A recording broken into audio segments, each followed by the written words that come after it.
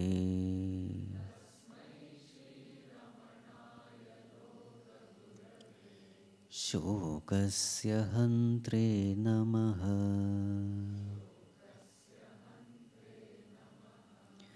Tasmai Shri Ramanaya Lokagurave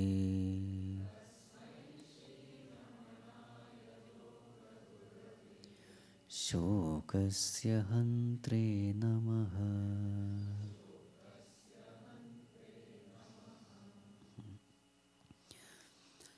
Together, verse number 1 and 2.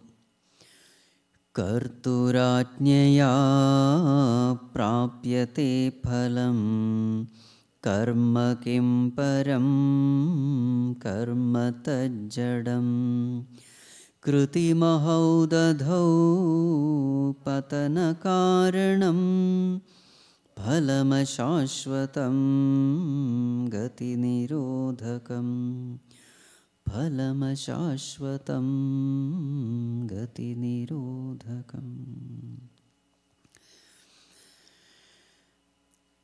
As a perfect teacher, Bhagavan Ramana Maharshi begins this famous composition by pointing us where we go wrong. Because unless we understand our mistake, correction is not possible. So what is the mistake which all of us do? The greatest mistake we do is we think happiness is gained by fulfilling our desires. And to fulfill our desires, the means is action.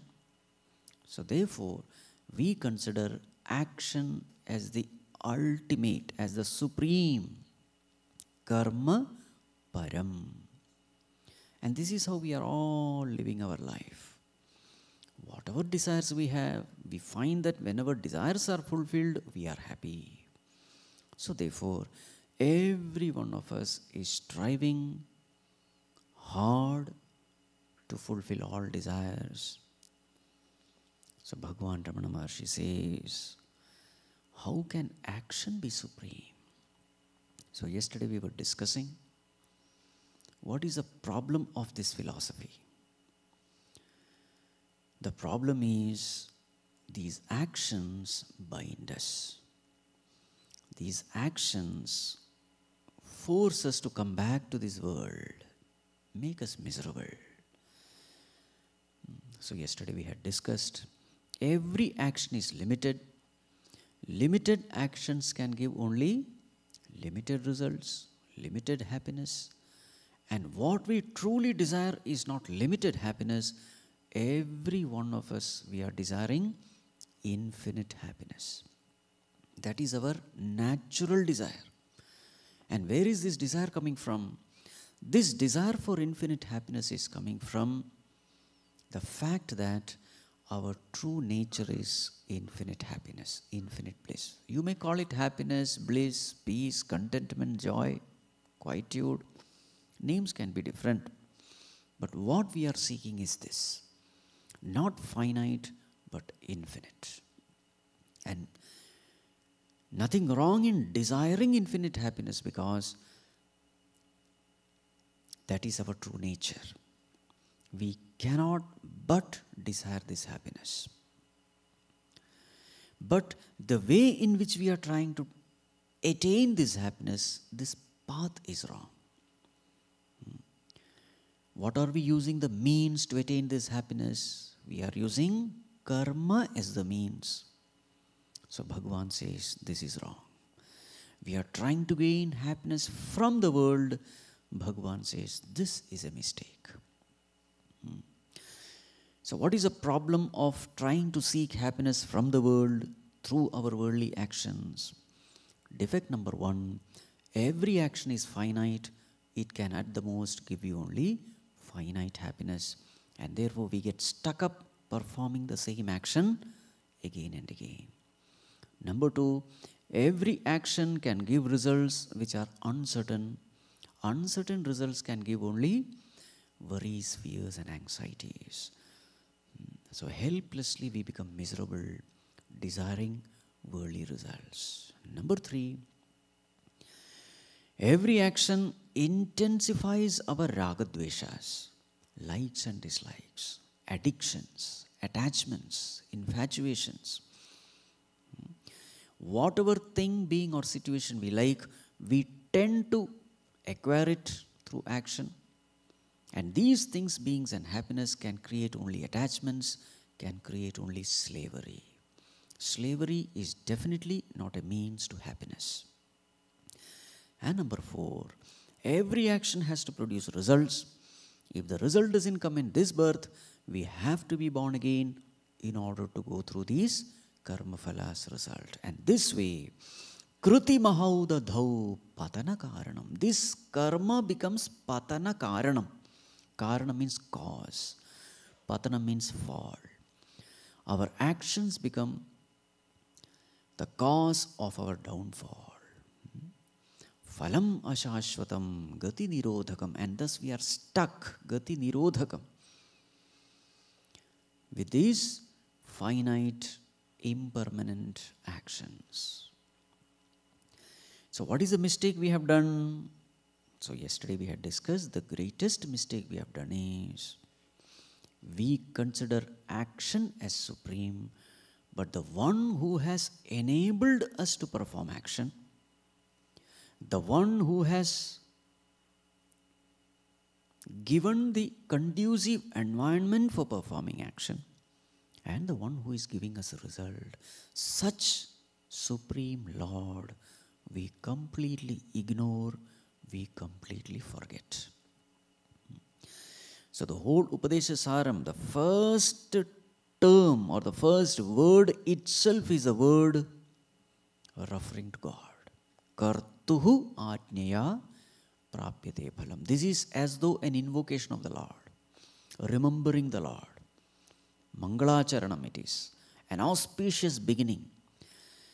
What is the most auspicious beginning? Remembering the Lord is the most auspicious beginning in every act. So Bhagavan Ramana Maharshi remembers the Lord and begins his composition. So now, Bhagavan, will you please tell us how to perform action in this world? So now the third verse is a very famous verse which summarizes the essence of Karma Yoga of Bhagavad Gita. Let us chant this verse. Ishvararpitam nechaya kritam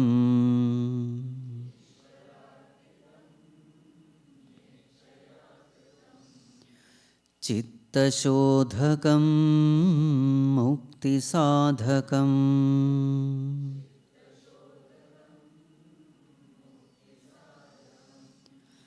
Ishvararpitam nechaya kritam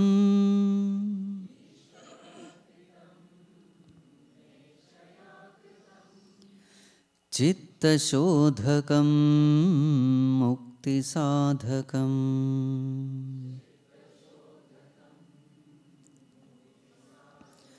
Yes, so how to correct this mistake? Correct this mistake by making God your first priority in life. The mistake was committed by forgetting God, so that mistake is corrected by remembering God, by giving Him the highest importance. So, Ishvara Arpitam, perform all action as an offering unto God. Naichaya Kritam, not doing it for worldly desires. In this way, when you live, performing action as an offering unto God, not for the worldly results, then what will happen? Chitta Shodhakam. Chittam, mind, becomes pure. Chitta Shuddhi is attained.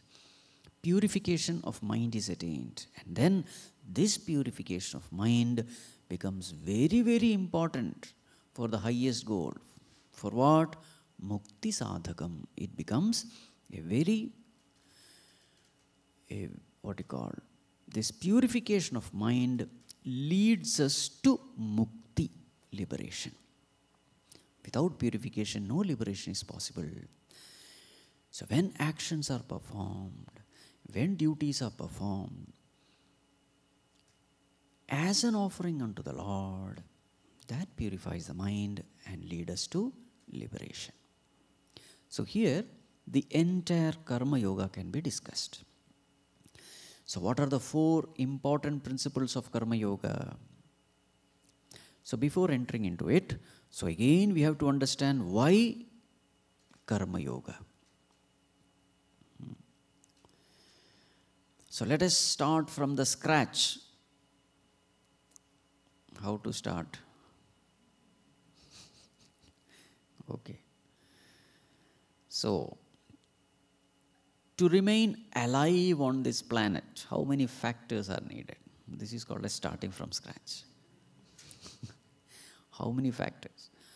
Infinite factors outside, infinite factors inside. Outside, what all factors are necessary? Food, clothing, shelter, right humidity, right temperature. So many factors are necessary outside. And how many factors are in our control? Not even one. Inside the body, how many factors? Heart, liver, kidney, brain, muscles, nerves. So many things have to function.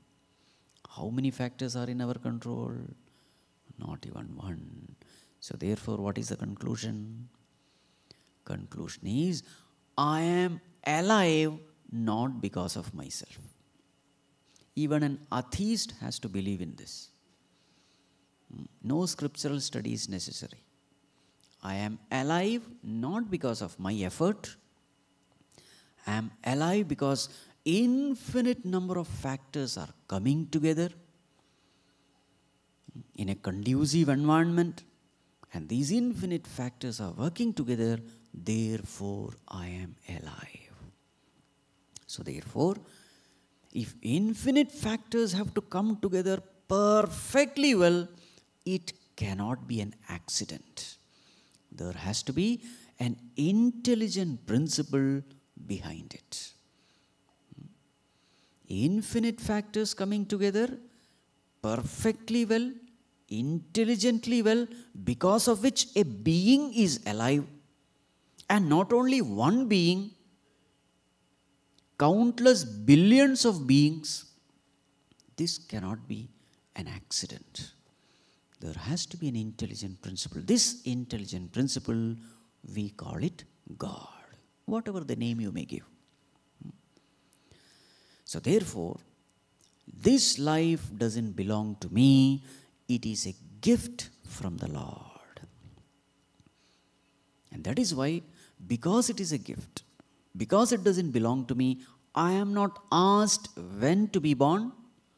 I am not asked when to die. The one to whom life belongs, he gives at will, he takes at will. He need not ask us because it is anyway not ours. So life belongs to him. In the same way, all the abilities and talents, some are good singers, some are good dancers, some are good philosophers, some are great artists, musicians, politicians, scientists, engineers, doctors. All these talents and abilities, can we say it belongs to us? No, because even the greatest singer doesn't know how the vocal cord functions. Even the greatest thinker doesn't know how the brain functions. The fastest runner doesn't know how the legs function. So therefore, again, what is the conclusion? These talents and abilities don't belong to us. It is again a gift from the Lord. So, this is the way to start from scratch.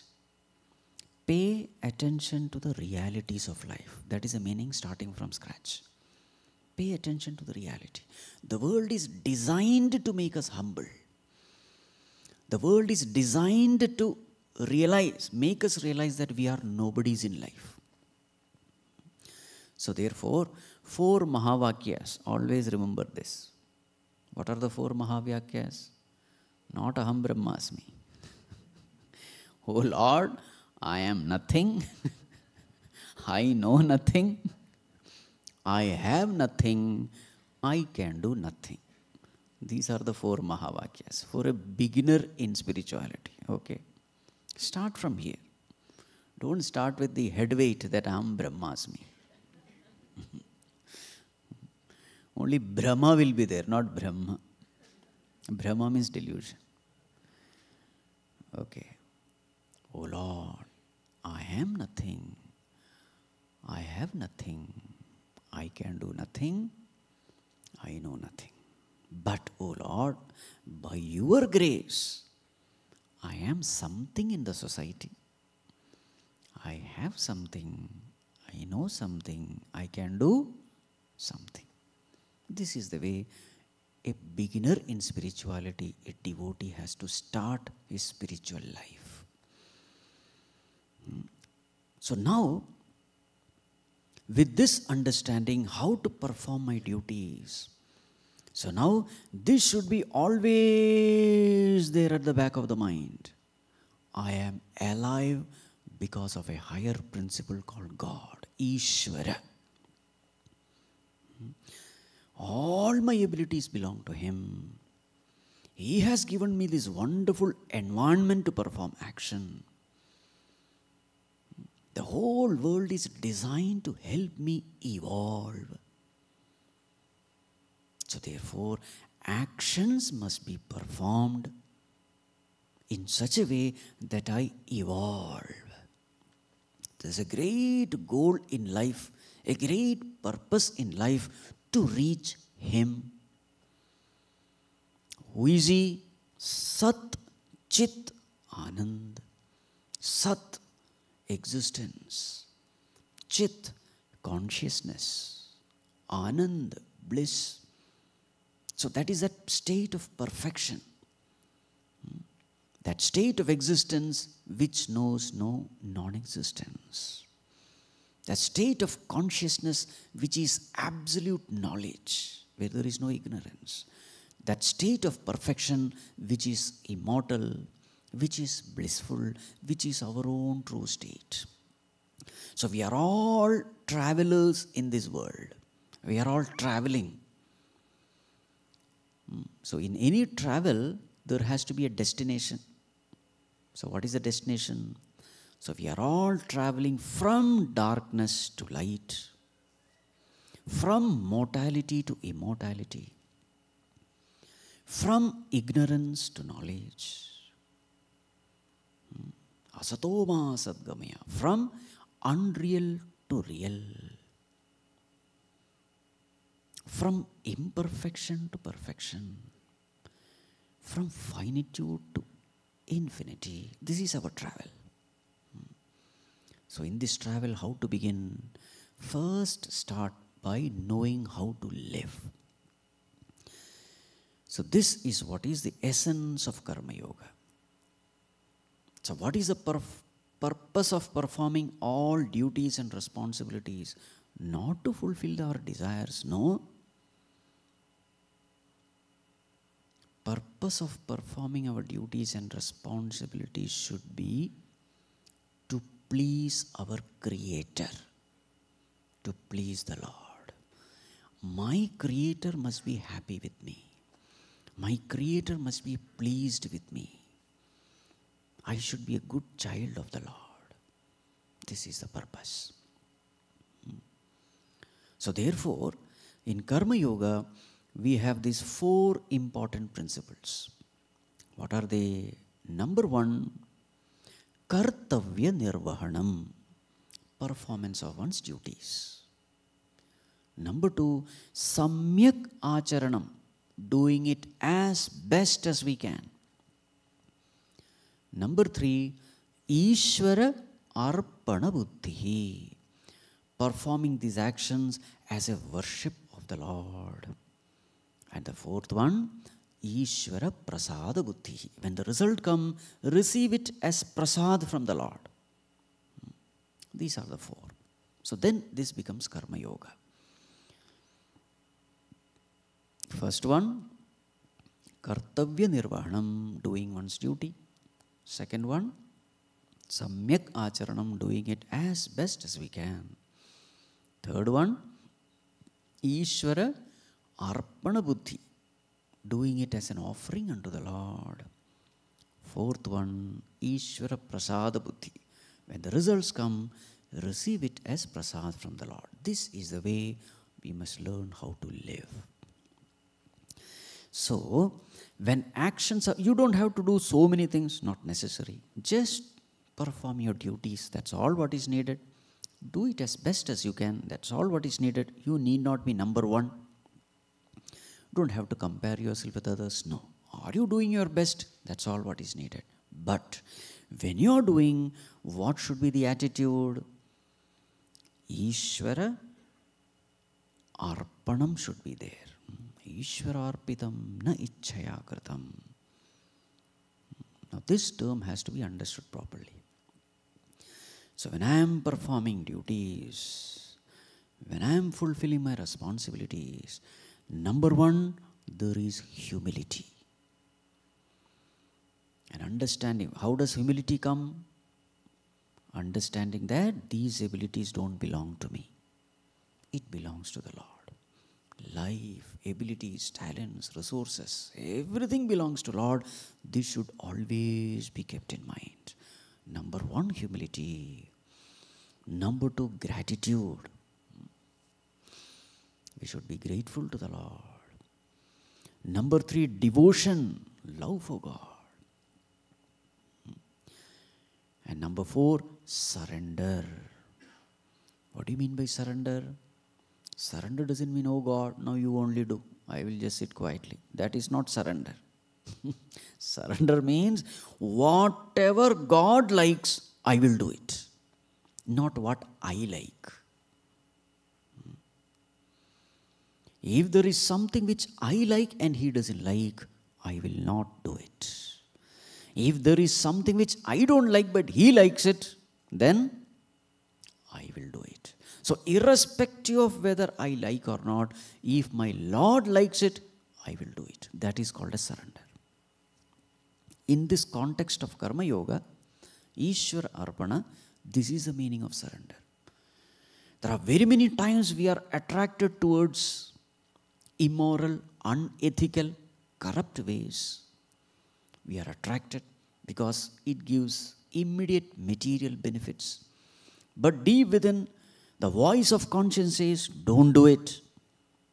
That voice of God clearly warns us from doing it. Listen to that voice. It's very, very important for any spiritual seeker that he must give the highest importance to this voice of conscience, because this voice of conscience is voice of God itself. Any relationship can be developed only through obedience, whether it is a parent-child relationship or God-devotee relationship. A child who constantly disobeys the parents, father and mother, that relationship cannot develop. There is a general love for a mother for her child, but if the child is disobedient, behaving wrong way, improper way, then that love cannot grow. On the other hand, if the child is obedient, listening to mother, doing only what the mother or the father says, then what happens to that relationship? It grows, it becomes strong. The same law is applicable here also. In Karma Yoga, you ask this question: if I do this, will my God be happy with me? If he will not be happy, then I am not going to do it, how much ever I like it. Right. There will be struggle, no doubt, there will be struggle. My addictions will not allow me to listen to this voice. My attachments, the external temptations will force me to compromise with all higher values. But there is a person who wants to truly grow in spirituality, he has no other choice. So in this inner struggle, there is a pull of the world downwards and there is this attraction of the Lord upwards, there is a constant struggle. In this constant struggle, the more and more I listen to that higher voice, that voice of God, the more and more my words, my speech, my action, my behavior, if these entities are tuned to that higher, in spite of that worldly pull, then what happens is slowly I become spiritually strong. And in that struggle, the mind starts becoming more and more pure. Chitta shodhakam. Just like gold is purified through furnace, hot furnace, in the same way, mind is purified through such struggles. Struggle is unavoidable. There are no shortcuts.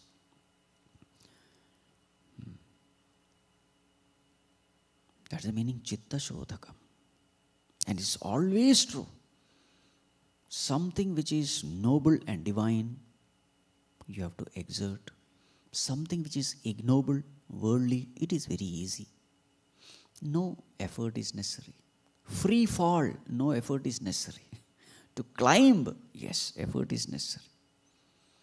So this struggle, every spiritual seeker has to go through. So this is the true meaning of surrender. Listening to that voice and doing what exactly that voice says. How do I know whether God is pleased with me or not? How do I know? Whenever I do something and the mind becomes peaceful, that means God is happy.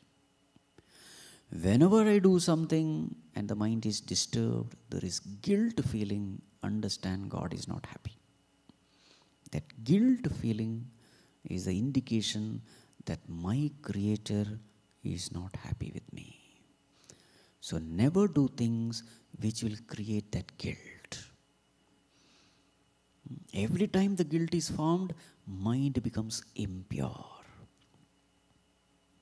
Every time there is a sattvic joy born out of fulfilling the duties and responsibilities in a righteous way, that's an indication of purification of mind. Dharma samsthapanarthaya sambhavami yuge yuge. Bhagavan and dharma, they always go together. Bhagavan loves righteousness. So therefore our life must be lived based on this righteousness alone. Then the mind becomes pure. So you see, anyone can be a true devotee of God. It is not necessary that you have to give up your world, family, everything. No, that is not the. Wherever you are, live this righteous life. This is called as Ishvara Arpitam. So the first step is not meditation. What is first step? What is the preparation for meditation? A pure mind is the qualified instrument for meditation. Unless the mind is pure, no meditation is possible. And the way to purify the mind is living an intelligent life in this world. Many times people say, Swamiji, I don't know why the mind is wandering.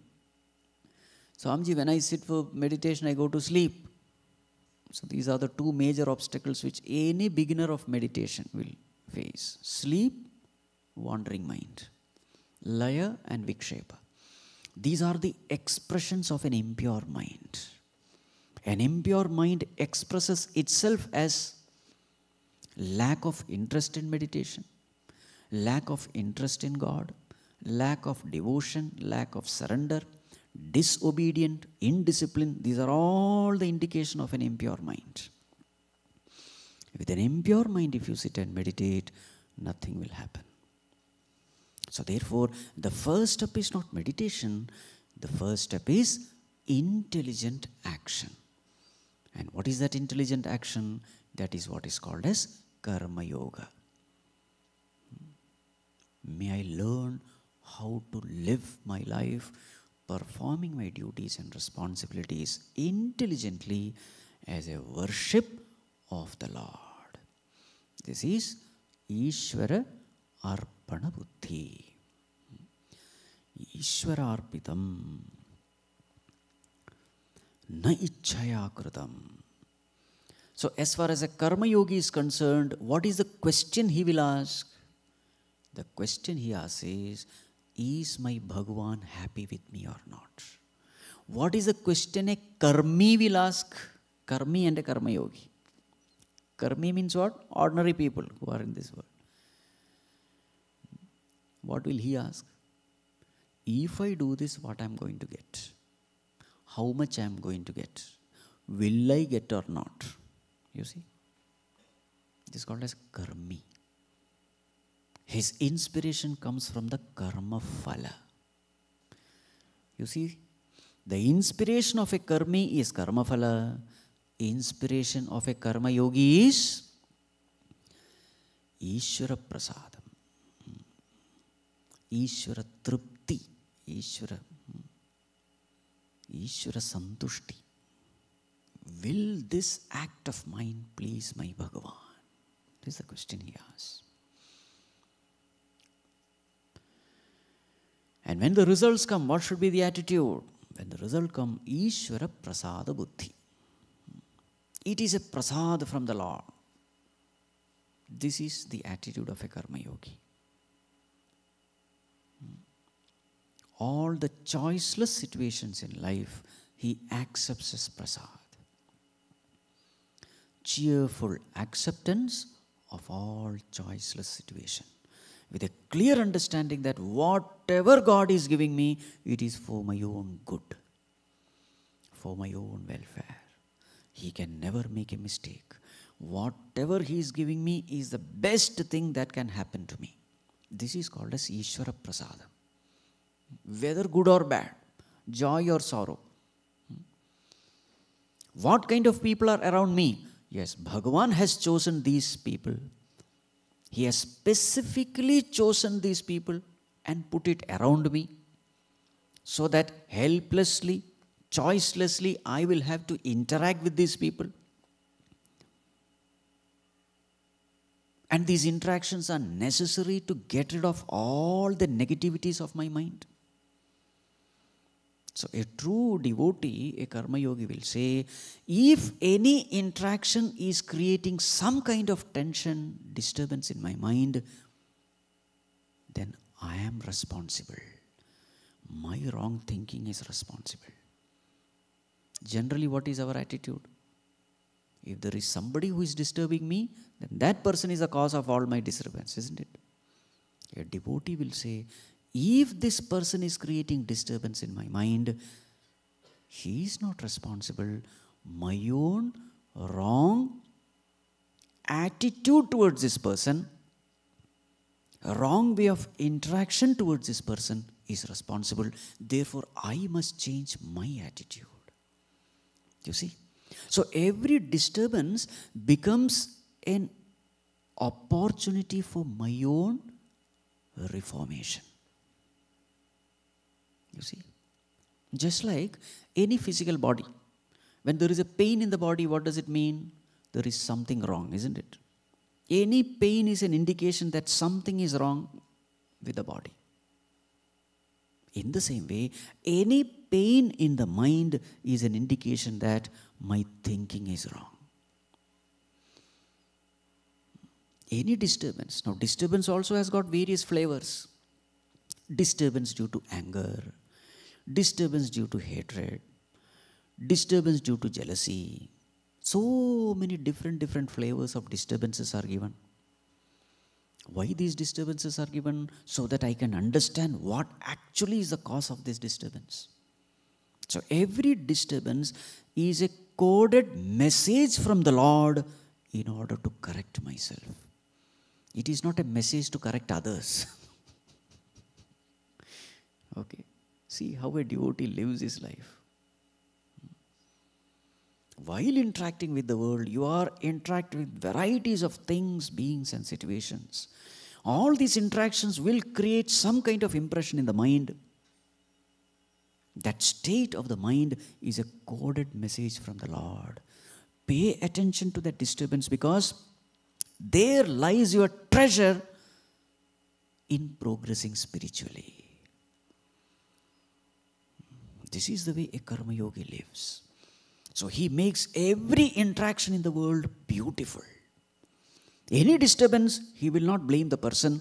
He will say, God has put this person in my life so that this particular negativity of mine will come out like pus. There is a pus which is beautifully hidden in a shining skin. But this person comes and pricks and the pus comes out. A person who is non-spiritual, he will say, he is the cause of this pus. A person who is spiritual, he will say, no, pus was already there. He is just a nimitta. So he will thank that person. Thank you, sir. Thank you very much. I bow down to you. Because of your presence, I came to know that there was such a filthy thing which was there in my mind. In fact, it is this impurity of the mind which is preventing me from connecting with the Lord. You have shown me this impurity. Thank you very much. This is a way a spiritual person will handle every situation, every relationship. This is called as Ishvara Prasada Buddhi. Everything is prasada. Something is disturbing me, even that is also prasada. Because Bhagavan is continuously trying to help me evolve.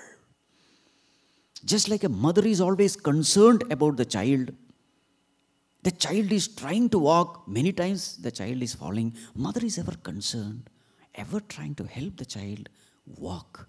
In the same way, there is a Lord always with us, loving us infinitely, unconditionally, ever concerned about our welfare and well-being, ever paying attention to us. He is ever there, and He is creating situation after situation in order to help us evolve.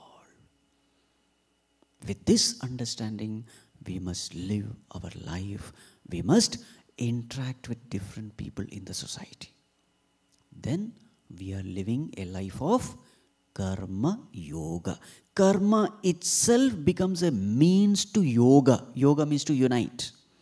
My own actions become a means to unite with that Supreme Lord, which is my own higher nature. Karma becomes a means for yoga. That is karma yoga. Ishwararpitam naichhaya kritam. There is only one ichha. Ichha means desire. What is it? Spiritual desire, not material. Material will come. That anyway it will come. I don't have to, There is a Lord. Karturajnaya prapyate phalam. Phalam will come. The Lord will give. But the most important thing is purity of mind. Most important thing is, am I spiritually evolving with every action of mine? Because that is not necessary. Phalam will anyway come.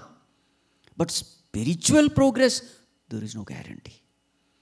If the intention is not right, if the attitude is not right, my own action can create more bondage. So a karma yogi is always paying attention to this aspect. Right attitude. Now let us compare a karmi with a karma yogi. A karmi, let us say, the same job is done by two people. One is a karma yogi, the other is a karmi. Who is a karmi? One who performs action for worldly results. Who is a karma yogi? One who is performing action as a worship of the Lord. Now see, while performing action, what is the state of mind of a karmi? Disturbed. Because he is anxious about the results.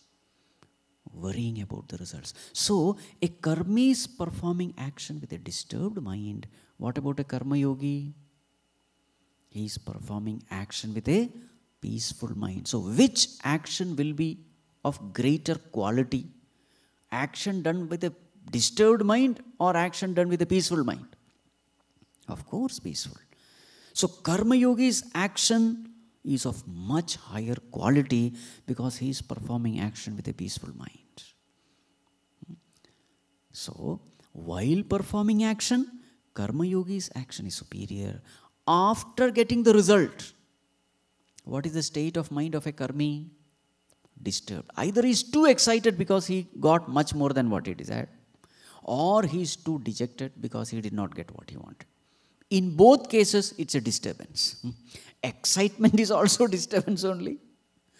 Disturbance or dejection is also disturbance. So in both cases, Karmi's mind is disturbed after result. What about a Karma Yogi? Peaceful. Whether good or bad. Everything he accepts with a prasada bhavana. His mind is peaceful. So therefore, while performing action, his mind is peaceful. After getting the result, his mind is peaceful. So throughout the day, what is the state of his mind?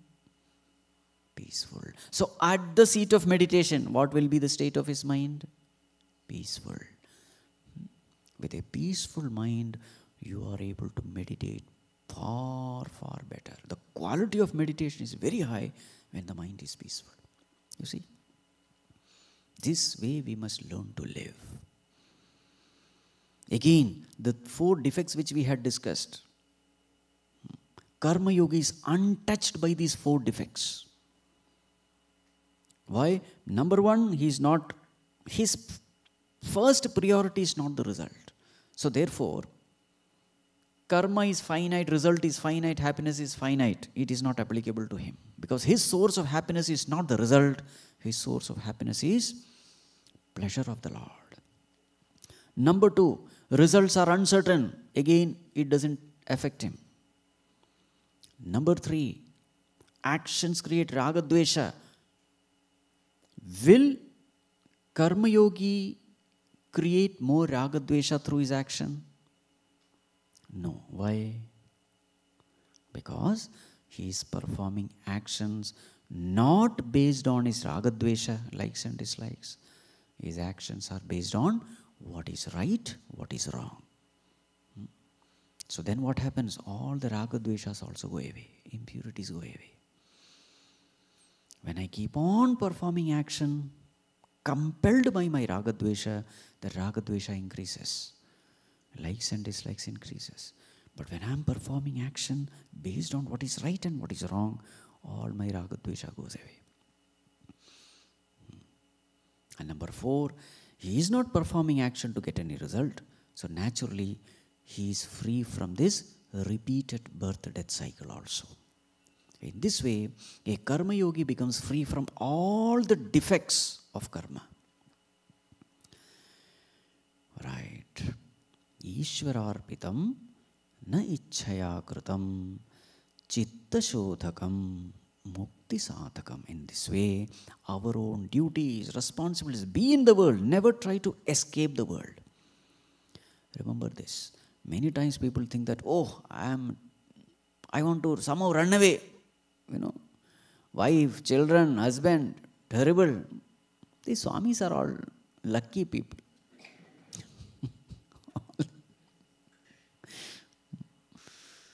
Foolishness. If you escape, wherever you go, you will create another samsara there. That's how the mind is. You cannot escape from this world. Whether you are a grihastha or a sannyasi, you cannot escape from this world. According to your own vasanas, you will create a world. Wherever you go, even if you go in Himalayas. So therefore, the best thing is, be wherever you are and try to follow these principles. Live a noble life. Then you will find that you will create a heaven wherever you are. That is called freedom. That is called liberation. Liberation is not escaping from life. Right. Even amidst, see the way Bhagavan has described in Bhagavad Gita. Neyasya nitya sannyasi yona dveshti na kankshati nirdvando hi mahabaho sukham bandhat pramuchyate. Know him to be a true sannyasi. What is the definition of a true sannyasi? Nirdvandvaha. Worldly ups and downs should not affect this person. This is the definition. World is full of pairs of opposites. Joy, sorrow, victory, defeat, gain, loss, honor, dishonor, praise, criticism, health, disease. This is world.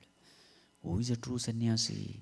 The one whose mind is undisturbed amidst ups and downs of life. Such a person is defined as a true sannyasi. So therefore, let us remain in this world. Whatever comes, whatever situations are formed around us, let us face it as prasad from the Lord.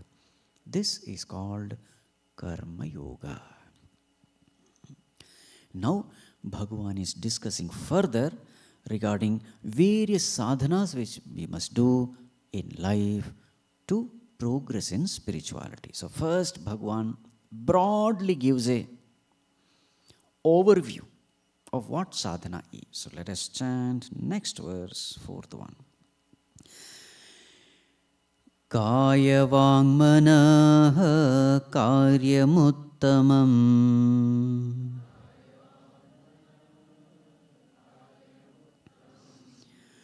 Pujanam japaschintanam kramat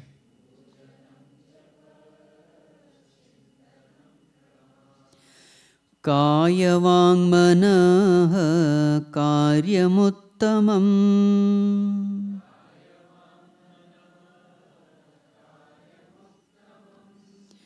Pujanam japaschintanam kramat.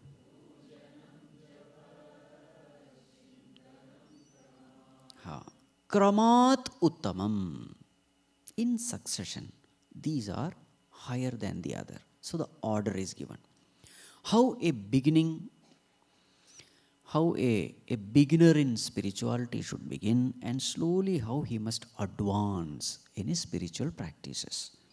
So, Kaya, Vak, Manaha, Karyam, Pujanam, Japa, Chintanam, Kramat Uttamam. So, Kaya Karyam, Kaya means body. With the body, what are you supposed to do? Pujanam, puja. Kaya. Vak, with speech. Vak karyam what? Pujanam, japa. So with speech, you do japa. Kaya, vang, manah, mind. Manak karyam kim? Pujanam, japa, chintanam. Contemplation. Kramat uttamam. This is how one must proceed. So what is the first thing you have to do? Do puja. That is the first step.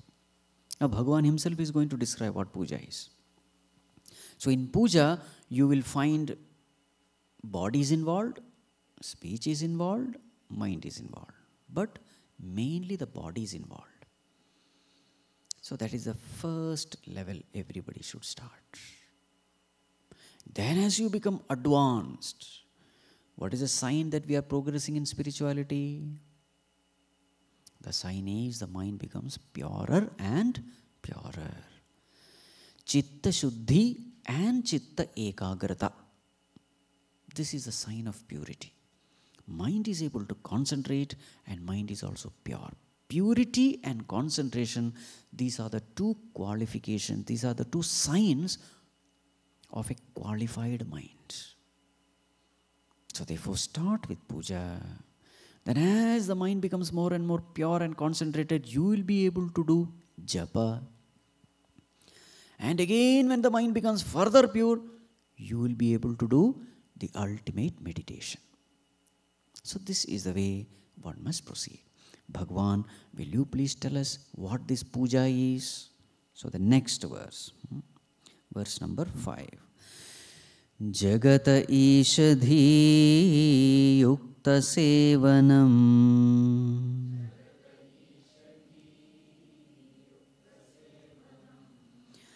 अष्टमूर्तिभृद्देवपूजनम्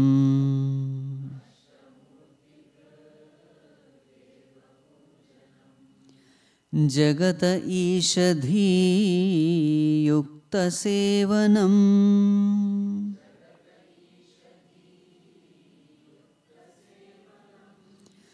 अष्टमूर्तिभृद्देवपूजनम्. Yes. What is Deva Pujanam? Jagata Sevanam itself is Deva Pujanam. Worship of the Lord is nothing but serving the world. Jagata Sevanam. But in what way we have to serve the world? Ishadhi Yukta Sevanam. Ishadhi. Dhi. With this understanding. With what understanding? Ishadhi.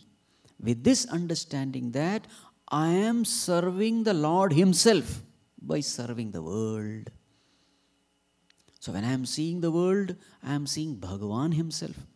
Bhagavan's manifested form is this world. Ishadhi Yukta Sevanam.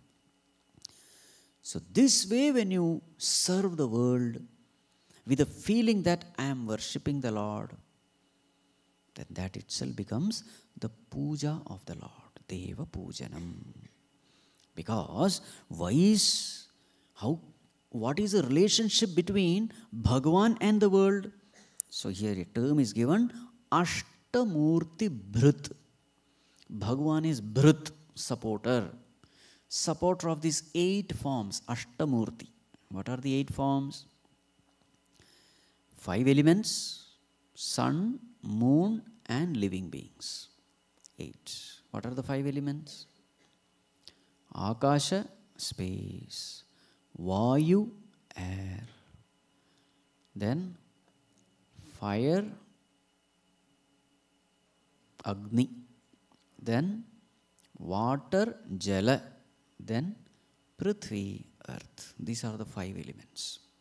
So these 5 elements plus the sun, all the luminaries having their own light, that is called sun, and all the other planets etc. which reflect light, that is moon. So 5 elements, sun, moon and all the living beings. So Bhrit is a supporter. So Bhagavan is a supporter of all these 8 forms. So therefore puja of the Lord is nothing but serving the whole world. So this is nothing but karma yoga only. So this is puja. Right. So in this way you do, mind becomes pure. And once the mind becomes pure, such a mind will be able to go to the next stage. What is the next stage? Japa. If you don't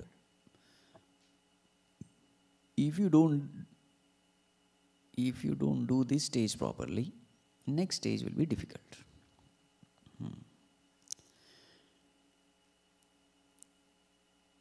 Let us see the next stage, then we will discuss this. What is the next one? So now japa is described. How to do japa? Verse number 6. Uttamastavaducchamandatah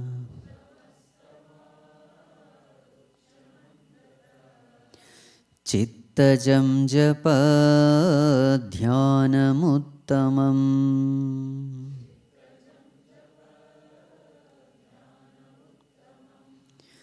Uttamastavaducchamandatah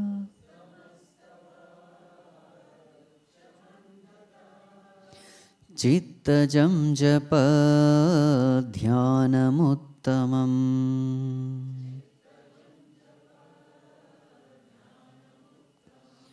Yes. So now varieties of japa techniques are also given, ways are given. So Bhagavan says, Uttamastavat. First comes Tavanam, Stotram chanting. So So there are so many names of the Lord, 1000 names. Uttamastavat, compared to that, here Uttama can have two meanings. Uttama can also mean Bhagavan. Uttamastava means Ishwarastava. Or Uttama also can mean superior. Uttamastavad Ucha Mandataha. So compared to chanting stotrams, Ucha Japa is better. Ucha Japa means loud chanting. Loud Japa. So what is the difference between stotram chanting and japa? In japa you take only one name. In stotram you have so many names. So compared to stotram, japa is better. So first comes uccha japa, loud chanting. Loud chanting of the name. Then compared to loud chanting, mandataha, manda chanting is better. Uccha japa means what? So the definition is there. Uccha japa means parashruti gocharaha. When others are able to hear what you are chanting, that is called as uccha japa. Manda japa means swashruti gocharaha. Only you are able to hear. So it's more of a whispering. That is called as manda japa. So compared to uccha japa, manda japa is higher. Chittajam japa dhyanam uttamam. Compared to this manda japa, chittajam japa is superior. What is chittajam japa? Chanting in the mind. Bhagavan says that is dhyanam only. Dhyanam uttamam. So this is the way you must proceed. So first is stotram, then uccha japa, mandajam japa, chittajam japa, and that chittajam japa will take you to dhyanam, meditation. In this way you must proceed.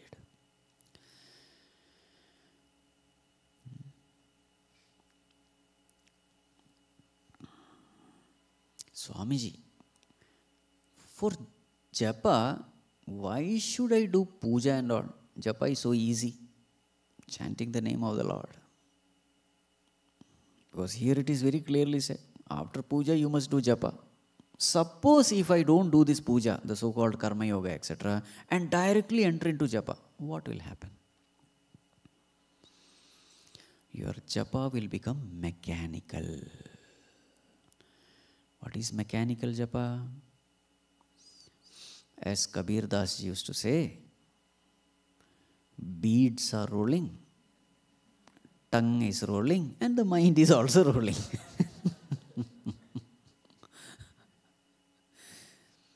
Karma yoga is a beautiful means to develop devotion for God. See, without devotion, all this sadhana becomes very dry. Most important thing is love for God. Karma yoga has got so many ways. In karma yoga you will find there are times when you don't know what to do. You are not able to do your responsibility. At that time you say, Bhagavan, save me. And then something happens. And then you are able to fulfill your responsibility. At that time what happens to this devotion? It grows. Devotion grows. Trust grows, relationship grows, faith in God grows, surrender unto God grows. Everything happens in karma yoga, you see. There are very many times when we are stuck in the world, not knowing what to do. At that time when we, in total surrender, when we turn to God, suddenly the path is lit up. Everything becomes clear. Somewhere that strength to perform the duty comes. Somewhere the solution to the problem comes. All these things happen when we are performing our duties in the world. So all these slowly, such small, it just slowly starts helping us grow in devotion. There are times when I am miserable and I turn to God, I am consoled. There are times when I become very weak, I turn to God, I feel strengthened. There are times when I become totally dejected, I turn to God, I become inspired. There are times when I am totally confused, not knowing what to do, I turn to God and the clear instruction comes, do this. There are times when I don't have money and suddenly from some source money comes, or a source comes. So many such happenings a karma yogi experiences in life. And with all this, what happens? Slowly, the devotion starts increasing. That relationship starts building up.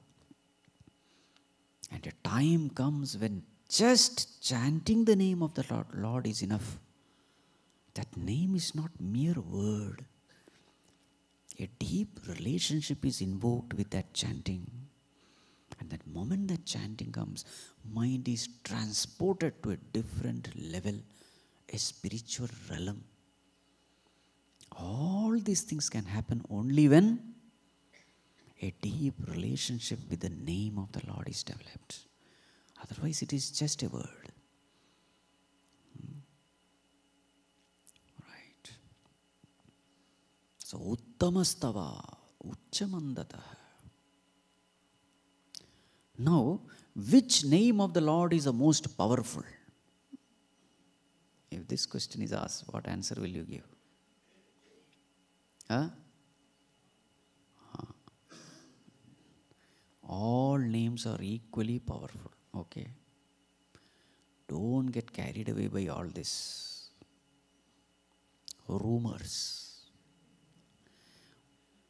Om is the most powerful because it is in the Vedas. No. Kali Yuga it is. Hare Rama, Rama Rama, Hare Hare. Hare Krishna, Krishna Krishna, Hare Hare. They are all powerful. Remember, every name of the Lord is a pointer. Are you interested in pointer or pointed? Okay, suppose there's a beautiful moon in the sky and then I tell you, hey, look at that beautiful moon. Now this is called a pointer. Right? What is a pointed? The beautiful moon.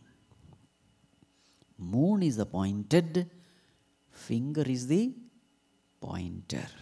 Now how does it matter whether I am pointing it with a pen or a pencil or a finger or that long stick? Does it matter? What are you supposed to do?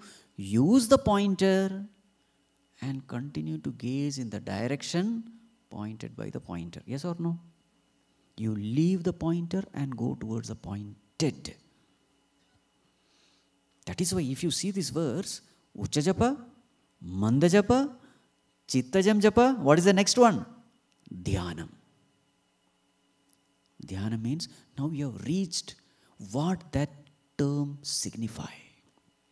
Your attention has gone to that entity which that name represents. And once you have reached that entity, once the mind is abiding in that entity, after that this name is not needed. Then you enter into silence. As long as you are not reached there, name is necessary. It's an alambanam, it's a support. Support is necessary. But once you reach there, you drop the support. Then there is only silence. Are you able to understand? This is how progress goes. It's not that 5 minutes you do Ucha Japa. After then 5 minutes you do Manda Japa.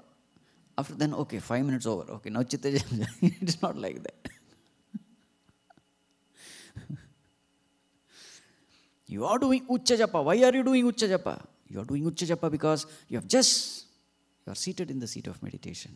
Mind is wandering around. Lot of noise, lot of chattering is there in the mind. Mind is noisy. So you create a louder noise to subdue all the worldly noise. That is Ucha Japa. Loudly you chant. So that loud chanting will create an impression and it will destroy all the other worldly noises in the mind. The mind chattering comes down drastically. Then after that, Ucha Japa is not needed because the mind is to a great extent withdrawn. And then after that, Ucha Japa is in, that itself creates an obstacle then. So stop Ucha Japa now. Then enter into Manda Japa. Whispering. As the mind becomes more and more silent and withdrawn, your chanting also becomes silent. Then finally only some subtle vasanas are in the mind. Just Chitta Japa will do. And as the mind is filled with more and more devotion for God, the mind becomes more and more concentrated, pure, settled, focused. And as you are getting the higher joy, this support is no more needed. This is the way you go, from one stage to another. From the gross to the subtle. From outward to inward. That is the meaning here. It doesn't matter which name you chant. The most important thing is conscious chanting, not mechanical chanting. What is the difference between conscious chanting and mechanical chanting? In mechanical chanting, you are chanting, but consciously you are worrying about something, thinking about something. Where are you? Are you with the mechanical mind or a conscious mind? You are always with your conscious mind. You are present where the conscious mind is present, not where the mechanical mind is present. So again and again ask yourself, am I becoming conscious or mechanical? If you are chanting the name, if the mind is with the name, then that means it is conscious chanting. That alone will give results. Sometimes people say, Swamiji, why is it that I am chanting the name but still the mind, there is no peace? Peace has nothing to do with how fast your beats are rotated. Peace has only to do with where your mind is. Mechanical mind is chanting the name of the Lord, but the conscious mind is worrying about the worldly problems. What will the mind experience? Disturbance. If the conscious mind is chanting the name of the Lord without wandering anywhere, then you will experience peace. Guarantee.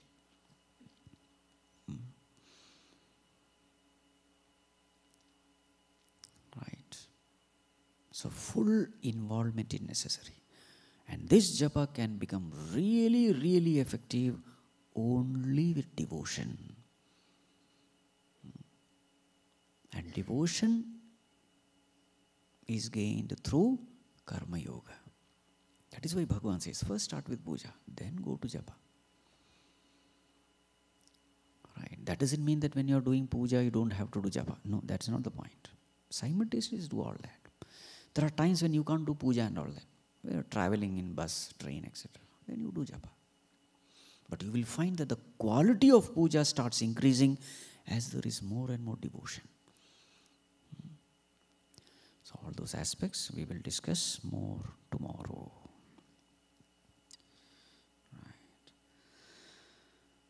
Atma Ramananda Ramana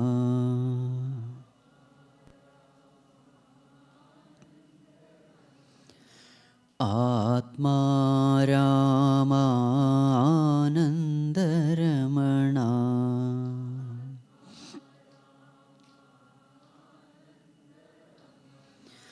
Achyuta Keshava Hari Narayana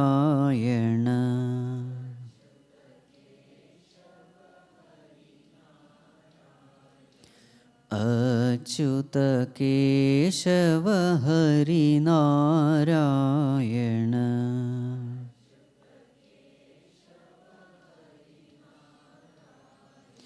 Bhava Bhaya Harana Vandita Charana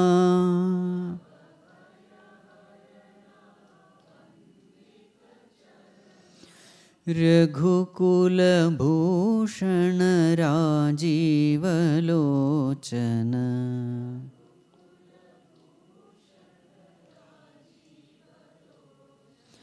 Adinarayana अनन्तशयना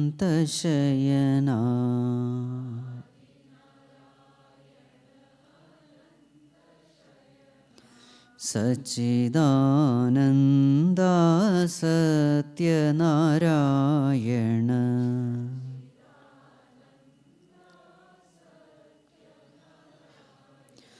भवभयहरणा वन्दितचरणा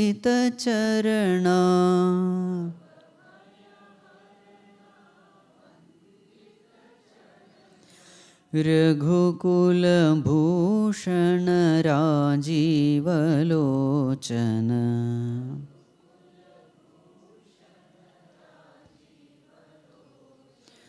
आत्मा रामानन्दरमणा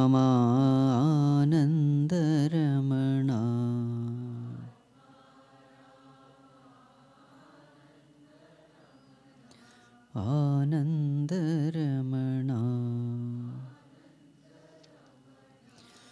ॐ सर्वे भवन्तु सुखिनः सर्वे सन्तु निरामयाः सर्वे भद्राणि पश्यन्तु मा कश्चित् दुःखभाग् भवेत् असतो मा सद्गमय तमसो मा ज्योतिर्गमय मृत्योर्मा अमृतं गमय ॐ पूर्णमदः पूर्णमिदं पूर्णात् पूर्णमुदच्यते पूर्णस्य पूर्णमादाय पूर्णमेवावशिष्यते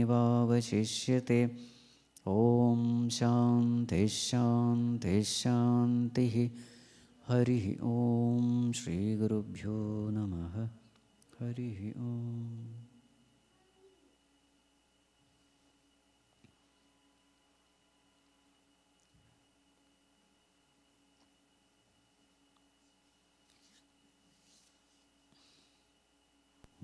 Hari Om. Just a few quick announcements before we proceed for Aarti. Q&A will be on Friday after discourse. So if you have any questions, you can text it to Visala's cell phone number. You can take it from her, and all of the number number is actually posted here. So you can text your questions to this number here, and it will be answered by Swamiji after the session on Friday at 8:30 p.m. We have sponsorships for Aarti and Annadanam, and that can be done through our website. Dinner Bhiksha today will be at 9 p.m. So whoever has sponsored for Annadanam, we request all of you to join. Yeah, and I think there was also, we mentioned this yesterday as well, but an anonymous donor has graciously offered to donate money towards planting trees in Bharat. So for every time you attend the Jnana Yajna, one tree will be planted in Bharat. So if you attended 5 days of discourse, 5 trees would be planted in your name. So multiple trees for multiple days of attendance. So please attend all of the sessions and encourage your friends and family members to attend as well. So now I request all of the Annadanam sponsors, the daily sponsors, Aarti sponsors to please come forward for the Aarti.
आरती श्री चिन्मय सद्गुरु की, दिव्य रूप मूर्ति करुणा की।